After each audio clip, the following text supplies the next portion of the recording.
Assalamualaikum warahmatullahi wabarakatuh. Perkenalkan, nama saya Ratna Oktavianusari dari kelas TPPL 1C. Saya akan menerangkan apa itu biokimia. Biokimia menurut definisi dari Web's Dictionary, kimia makhluk hidup, sedangkan menurut Web's Dictionary, kimia dari bahan-bahan dan proses-proses yang terjadi dalam makhluk hidup sebagai upaya dalam memahami proses kehidupan dari sisi kimia. Pembahasan biokimia dapat dibagi dalam 3 topik utama, yaitu 1. Struktur biokimia yang difokuskan pada struktur molekul penyusun makhluk hidup yang dikaitkan pada hubungan antara struktur molekul dan fungsi biologi molekul penyusun makhluk hidup. Sedangkan nomor 2, proses metabolisme yang terjadi pada makhluk hidup dan regulasinya serta energi yang terlibat. Yang ketiga, informasi dari biokimia yang dihubungkan dengan proses kimia senyawa yang menyimpan dan mentransmitasikan informasi biologi yang dikenal sebagai pewaris sifat sel.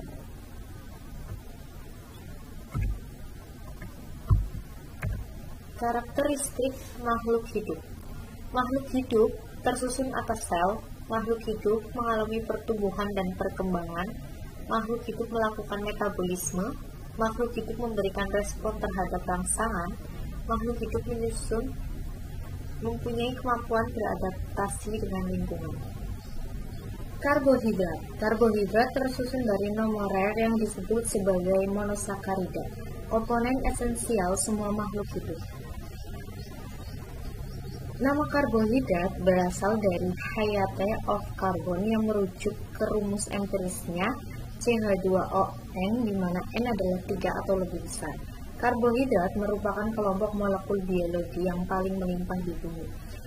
Meskipun semua organisme dapat mensintesa karbohidrat, tetapi kebanyakan karbohidrat dihasilkan oleh organisme fotosintetik termasuk alga, tumbuhan, dan bakteri tertentu. Organisme ini merubah energi cahaya matahari menjadi energi kimia, lalu energi kimia digunakan untuk membuat karbohidrat dari karbon dioksida. Contoh dari monosakarida adalah glukosa, fruktosa, dan deoksiribosa. Ketika dua monosakarida melalui proses sintetis dehidrasi, maka air akan terbentuk karena 2 atom hidrogen dan 1 atom oksigen terlepas dari gugus hidroksil monosakarida. Klasifikasi utama karbohidrat antara lain monosakarida merupakan unit terkecil dari struktur karbohidrat. Disakarida terdiri dari 2 residu monosakarida yang berikatan kovalen dengan nama ikatan glikosida. Oligosakarida terdiri dari 3 ikatan sampai kira-kira 20 residu monosakarida. Polisakarida adalah polimer yang mengandung banyak, biasanya lebih dari 20 residu monosakarida.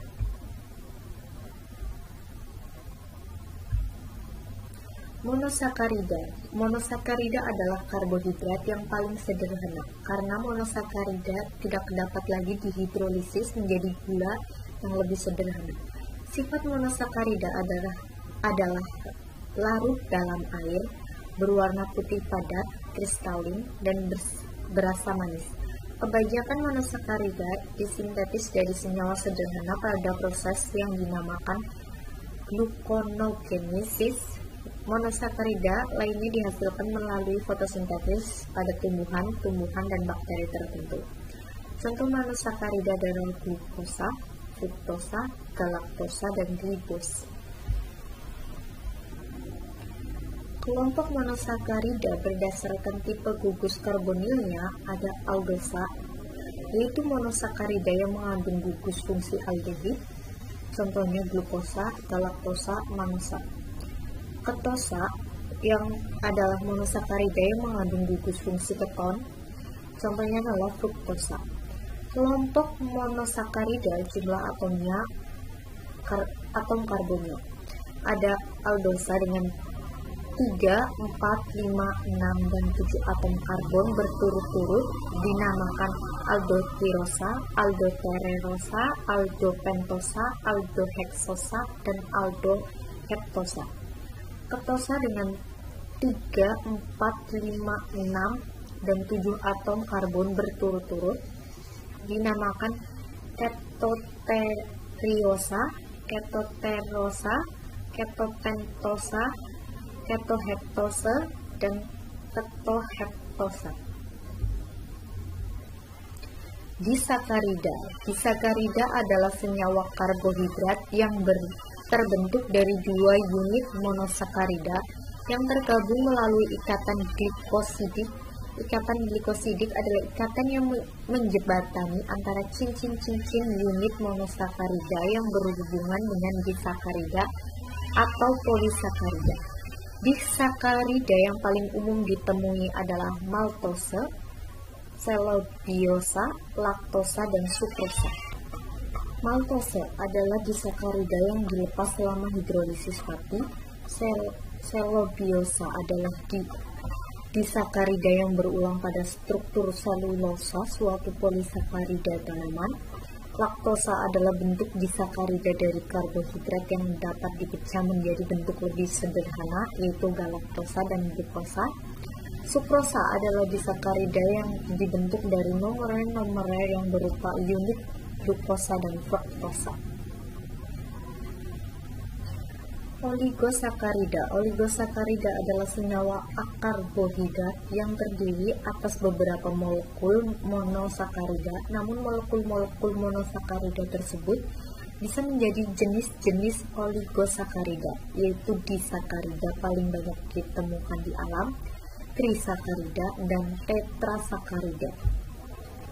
Polisakarida. Polisakarida dapat dibagi menjadi 2 kelompok besar, yaitu homopolisakarida dan heteropolisakarida. Homopolisakarida dinamakan juga homoglikan, yaitu polisakarida yang mengandung hanya satu tipe residu monosakarida, sedangkan heteropolisakarida dinamakan juga heteroglikan, yaitu polisakarida yang mengandung residu monosakarida lebih dari satu tipe. Protein berasal dari bahasa Yunani protos yang berarti paling utama. Protein di dalam sel mempunyai peranan penting sehingga diartikan yang paling utama.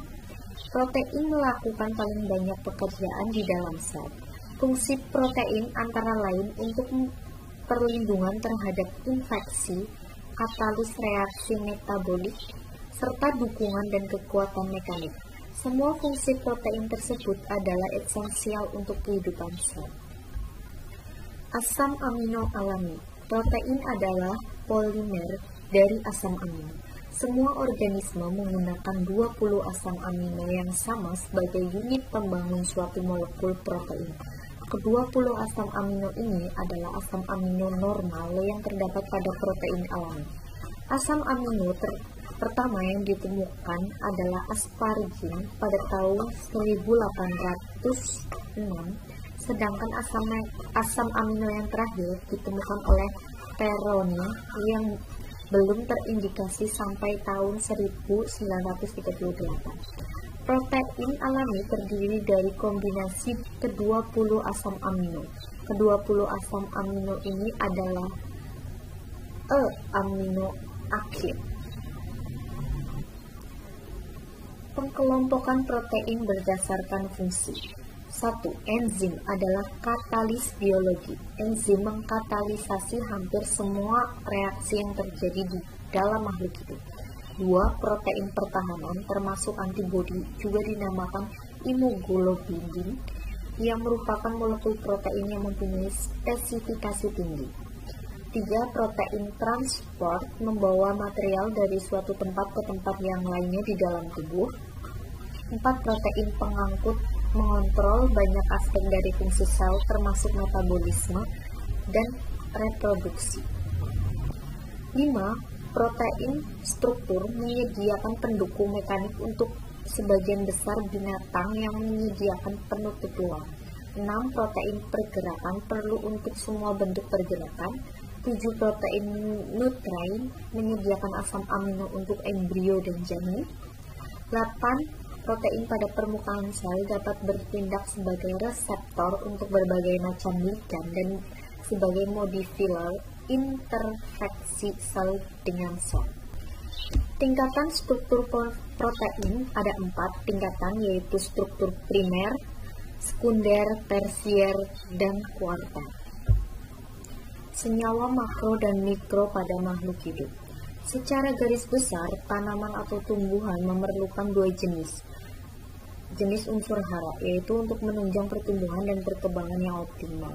2 jenis unsur hara tersebut disebut unsur hara makro dan unsur hara mikro. 1. Unsur hara makro. Unsur hara makro adalah unsur-unsur hara yang dibutuhkan tumbuhan dalam jumlah yang relatif besar, antara lain nitrogen, fosfor, kalium, magnesium, dan kalsium. 2. Unsur hara mikro. Unsur hara mikro adalah unsur hara yang diperlukan tanaman dalam jumlah sedikit. Walaupun hanya diserap dalam jumlah kecil, tetapi amat penting untuk menunjang keberhasilan proses-proses dalam tumbuhan, antara lain boron, tembaga, seng, besi, molibdenum. Reaksi enzim dan reaksi enzimatis. Kata enzim berasal dari bahasa Yunani enzyma yang berarti di dalam sel.